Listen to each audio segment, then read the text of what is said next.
Through being in the finance-related environment for some time, which includes the industry-type outings, and the people, one of the key skills I've learned is how to spot the signs that contribute to financial success. So, in this video, I wanted to share with you 4 things that tend to dictate whether or not you're doing well financially, how reliable those 4 things are, and how to stay on track. Number 1. Are you playing the right game?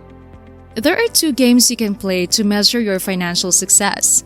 And one of the main reasons people tend to feel behind financially is because they are playing the wrong one. They are playing the status game, where we're all trying to one-up each other. I really like the way Naval Ravikant talks about the status game. He says, the problem is that to win a status game, you have to put somebody else down. That's why you should avoid status games in life because they make you an angry, combative person. In other words, when playing that game, you're always fighting to put other people down, to put yourself up. The status game is an external ranking to everyone else. The size of your home, the brand of your shoes, and everything else that you can see and compare yourself to on social media. For instance, say I bought a Porsche. That will only improve my status if you don't have one. If everyone else has one, it doesn't help me climb up the ladder. So, you're using other people as a reference to where you are. The issue is that when you start playing this game and comparing internally with everyone else's projections, you're constantly going to feel on edge because someone else has to lose for someone else to be able to win. Thinking about this, there's a sentence in the book, The Millionaire Next Door, which reads, "Wealth is not the same as income. If you make a good income each year and spend it all, you're not getting wealthier. You're just living high."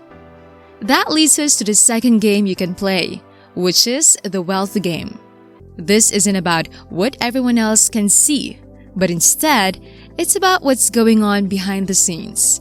It's the money in the bank that is being invested into assets. It is the business that you're trying to build on the side. It's the money that you're spending on self-development.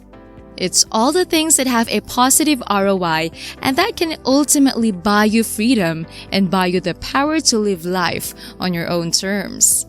The key is to make sure your evaluation of financial success isn't based on the status game.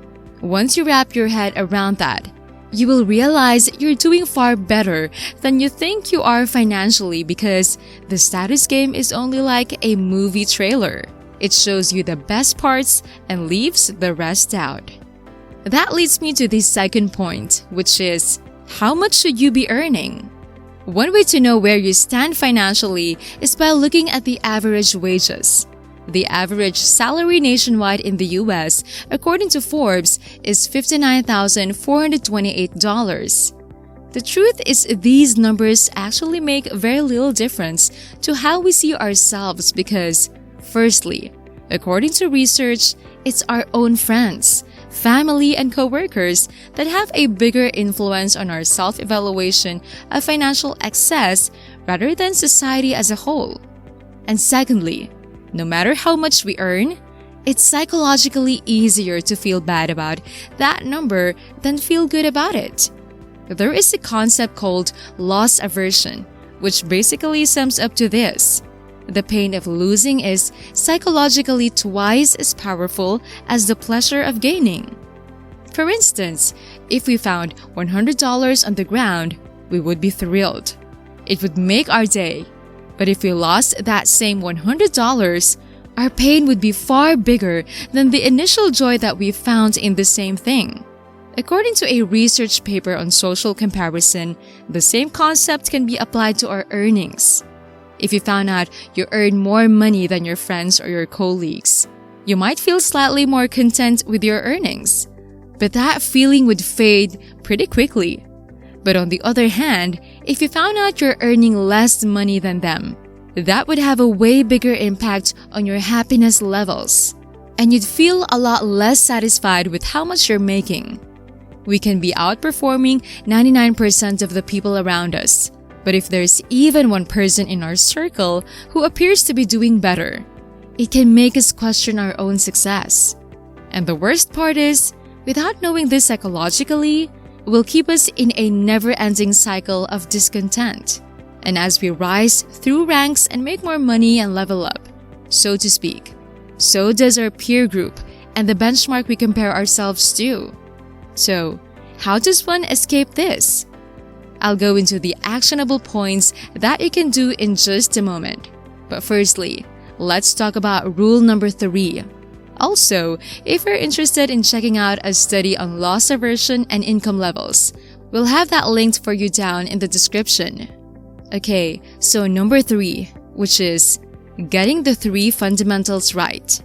The first of the 3 fundamentals is to be fully aware of your relationship with money. This means knowing your financial health, your income, and your expenses, and then finding ways to live below your means.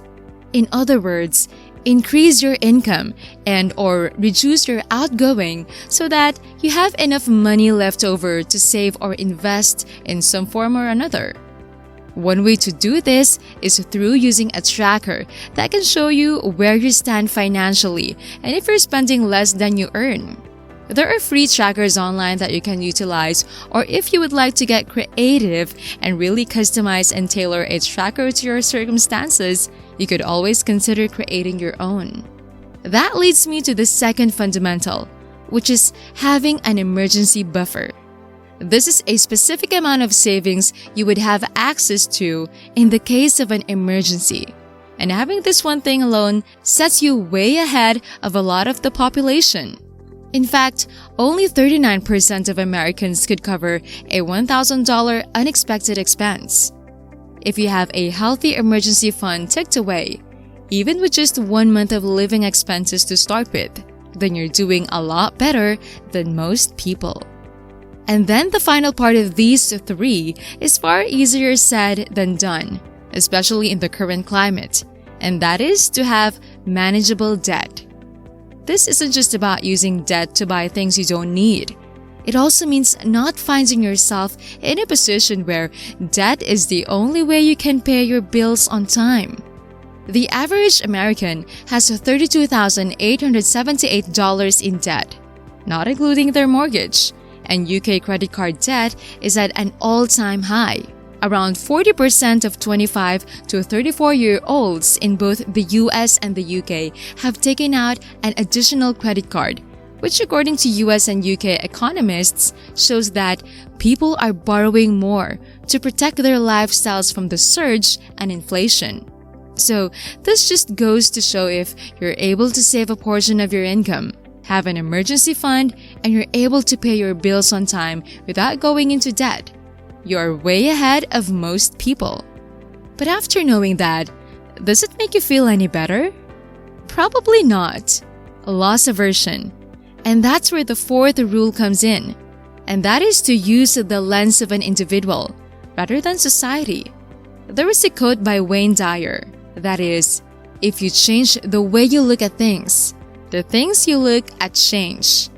As we were doing the research for this video and drawing back on our own experiences, a common thread became really clear to me in all of this, and that is our perception of how well we're doing is massively driven by society's expectations and comparisons, without a doubt.